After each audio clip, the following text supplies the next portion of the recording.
At least 4 people have been killed in multiple Russian-guided aerial bombs on Zaporizhzhia, whilst 33 others have been injured. An oncology center and some houses were damaged. Regional Governor Ivan Fedorov said on Telegram that Russia had launched 6 bombs at the city, with more people likely trapped under the rubble. Meanwhile, an overnight drone attack in Odessa injured 1 man and damaged around 40 apartments. Dozens more targeted Kyiv in an 8-hour night-time attack, injuring at least 2 people, according to authorities on Thursday. Adding that Ukrainian air defenses neutralized 36 drones, but falling debris damaged civilian infrastructure, including igniting a fire on an apartment block. Late on Wednesday, the Russian army attacked the residential area of a district in Kherson, killing 1 man.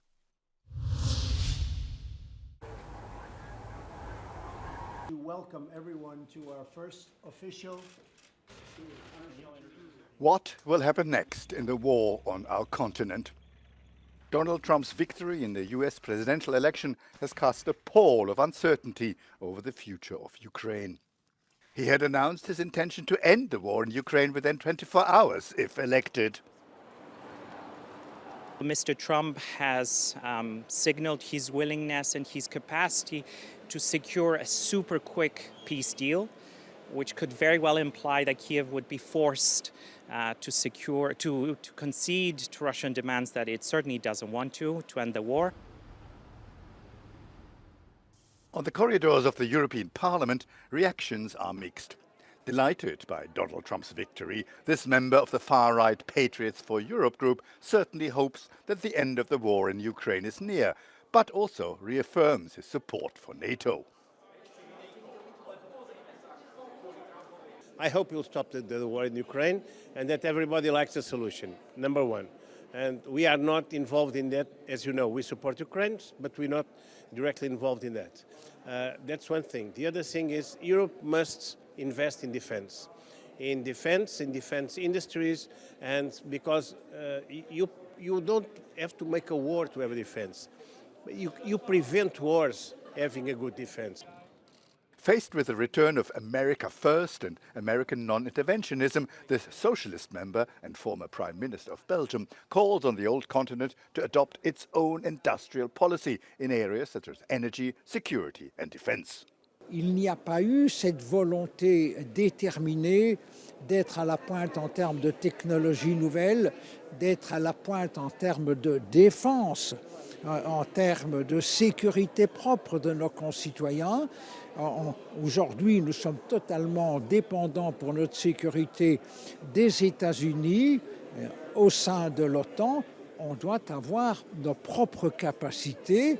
En amis, nous sommes les amis des États-Unis, mais moi je ne veux pas être le caniche des États-Unis.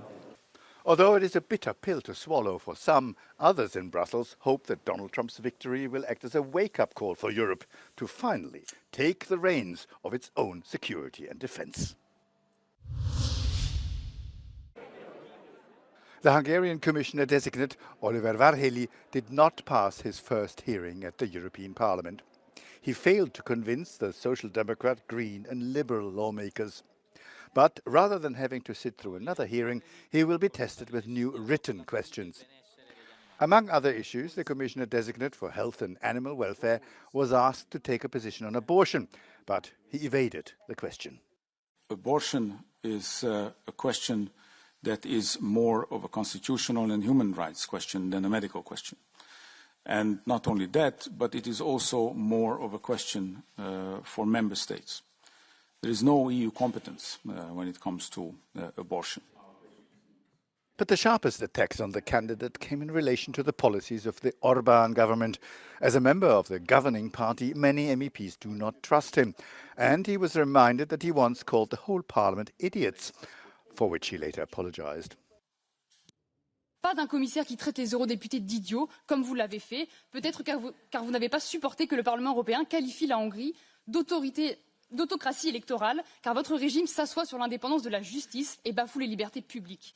La possibilité même de votre nomination doit résonner comme une alarme dans toute l'Europe, plus encore après vos félicitations matinales à Donald Trump. Ma question est simple. Comptez-vous gérer la santé des femmes et le bien-être animal comme Viktor Orban gère les droits de l'homme en Hongrie?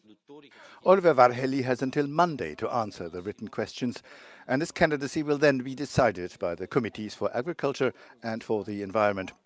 So far, the Hungarian candidate is the only one who did not receive the green light from the committee after his hearing.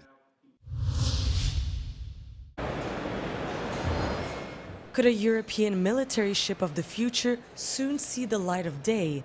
Euronaval, one of Europe's largest naval warfare trade shows held this week in Paris, came to an end with hopes of a stronger European cooperation in the maritime defense industry. The European Defense Agency said member states have started working on the idea of building a next-generation combat ship for 2040. Ongoing conflicts such as the war in Ukraine and US President Donald Trump's promise to reduce military support to the EU have prompted many at the trade show to believe it's time for Europe to prioritize its defense sovereignty. Tout le monde est bien conscient que l'Europe est un grand ensemble qui est capable d'avoir des programmes ambitieux, ce qui est plus difficile pour les pays pris individuellement. Et donc si on veut être à la hauteur des enjeux de la Chine, des États-Unis, mais même de l'Inde, qui est un pays continent, c'est pas en restant morcelé, c'est pas avec l'Espagne qui fait ses programmes, l'Italie qui fait ses programmes, la France qui fait ses programmes,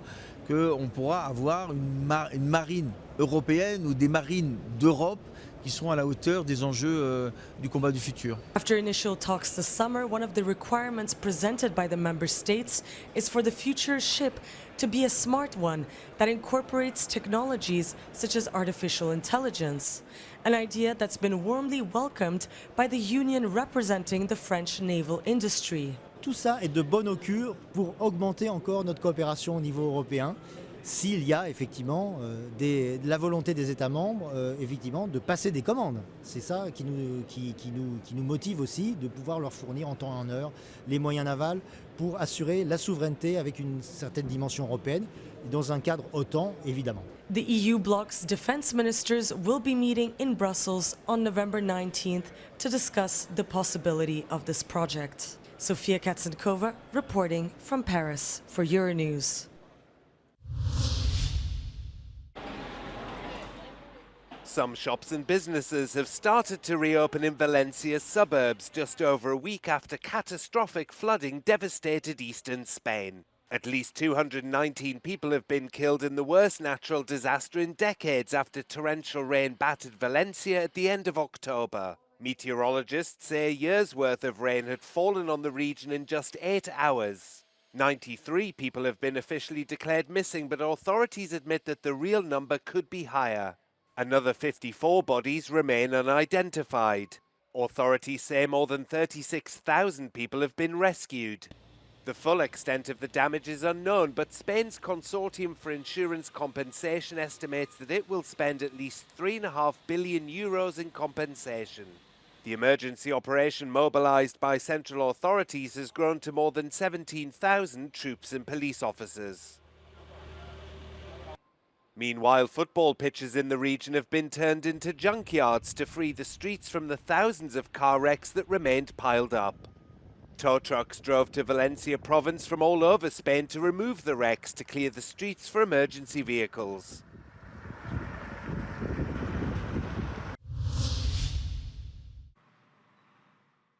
Austria's health ministry has declared the whole country a risk area for bird flu. That announcement follows an outbreak of the virus in the Amstetten district of Lower Austria a week ago, which led to the culling of around 18,000 animals.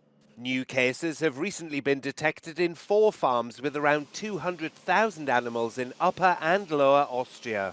A protection zone has been set up around the affected farms within a radius of 3 kilometers. Vets will be checking 78 farms within the zone for any cases of bird flu. And a surveillance zone has been set up within a radius of 10 kilometers. Wir in Niederösterreich haben bereits Vorkehrungen getroffen. Wir haben 4 Bezirke bereits als Risikobezirke ausgewiesen, wo eine allgemeine Stallpflicht gilt. Ich weiß, dass im Bundesministerium auch diesbezüglich für ein noch größeres Gebiet auch bundesländerübergreifend Maßnahmen bereits angedacht werden und auch in Umsetzung sind. Authorities don't yet know how the first infections in Austria started, but cases were first discovered in wild birds and domestic poultry in September. That was around the same time as catastrophic flooding hit several areas of Lower Austria. Avian influenza is a highly contagious viral disease that occurs mainly in poultry and wild water birds. It generally causes severe disease or death in the host animal. But transmission to humans is still rare and limited to those in close contact with infected animals and contaminated spaces.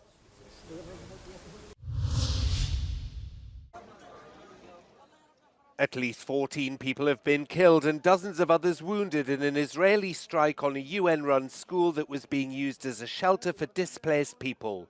The Israeli military said the building in the Shati refugee camp west of Gaza City was being used by Hamas to plan and execute attacks on Israel. The IDF said it took steps to mitigate the risk of harming civilians, including using precise munitions and aerial surveillance. The United Nations said in September that around 85% of all schools in Gaza have been hit or damaged, with many requiring major reconstruction work to be functional again. And the UN Agency for Palestinian Refugees, UNRWA, said 70% of the schools it administers have been hit and that 95% of them were being used as shelters. Israel has long accused UNRWA of turning a blind eye to Hamas militants among its staff and of allowing the group to use its facilities for military purposes.